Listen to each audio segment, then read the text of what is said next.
Yo, Charles Barkley is out of pocket. I just got through really seeing a video what he said.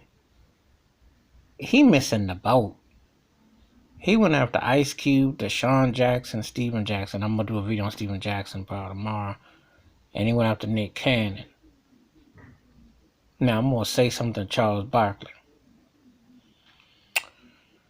Cube is probably just a little bit, a little bit younger than Charles Barkley, but can holler in that area code.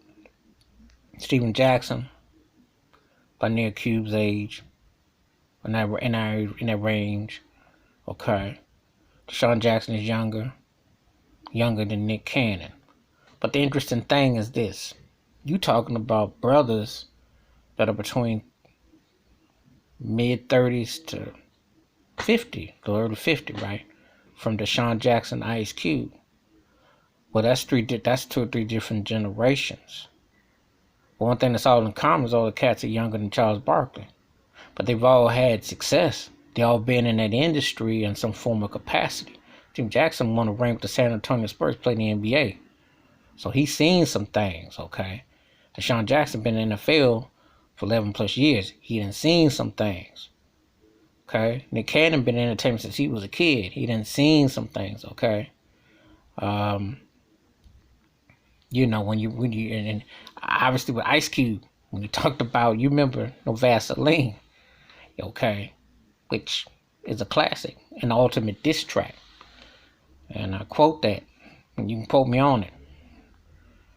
Thing is, all those cats, nobody's anti-nothing. They get some token brother, get off the plantation and say, oh, well, why are my brothers talking like this, like Terry Crews? Why are you, brother, why are you like that? And why are you quoting Farrakhan, or why are you like that? I'm going to tell you something.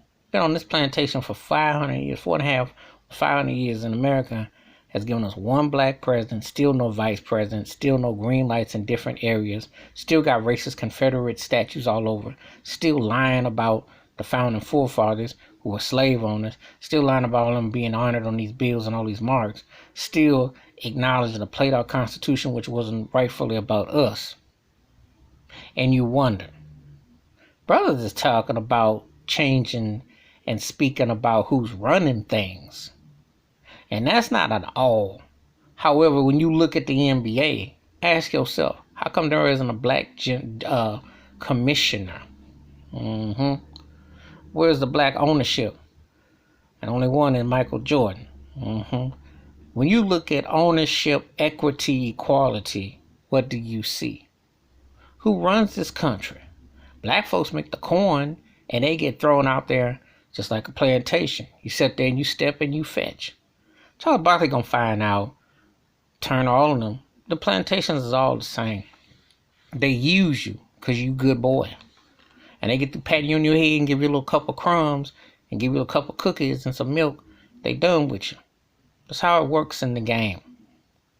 People say, well, it's not always racist economics. Well, how did you build your economics? You built it off of slavery. You can't dispute that. Who was used? Black folks. What was Jim Crow used against? Black folks.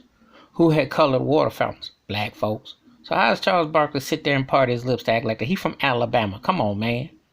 You from one of the mothers of the most racist places back during segregation. How can you sit there and spew it all off? Those cats ain't say nothing, no anti. Cube's got business dealings with Jewish people and business with part of his Big Three League. All of them have business dealings. Nick Cannon just was spewing and saying how he felt. He ain't say nothing wrong. Nick was telling the truth, because who controls the game? Who runs the music industry? Who runs the movies? Man, tell Charles Barkley, when they have Oscar so white hashtag, which has happened in recent years, what was they talking about? They weren't talking about no ice cream at Dairy Queen. They're talking about how they shut out black folks at these whack award shows. Or how the Grammys was racist back 30 years ago, didn't want to have hip-hop acts on, then didn't want to have R&B acts on. You saw how they did Michael Jackson. Okay? I can go on and on about instances of institutionalized systematic racism in entertainment. We can talk with the NBA. Charles, I come to your wheelhouse. One black owner who happened to be your former buddy, Michael Jordan. Tell me you got to sell shoes and be a logo to get $1 billion just to get your foot in the door to have ownership? Yeah, think about that. And one thing that Charles missed out on is this. All these brothers that he's picking on, Deshaun's doing his thing in the community. Steven Jackson with George Floyd, rest in peace. You see Steven is repping, and I'm going to do a video on him. Nick Cannon is an entrepreneur doing some business. Ice Cube, same thing. So you ain't talking about some brothers who just shuffled and buffled and just was happy to get the masses' coins. These cats actually deal in business and had careers. They speaking out about injustices and the racism that's institutionalized, systematic, what's going on, why these statues are coming down. Charles, you need to wake up, brother. You great basketball player, but you done tap dance yourself to the tune too many times if you think these cats are hateful, which they ain't far from the truth. So that's my rant and rave against Charles Barkley, tap dancing. He needs to stop shuffling and bucking because he went over the line in this one. That's my thoughts and takes about Charles Barkley. Talking wrong and foul. You give me your thoughts and your takes at the like, subscribe, and the bell, ring new video. Wash your hands, keep your mind clear, watch out for another. And don't let them switch the message because you need to understand what's going on. Charles didn't get the message. I'm out.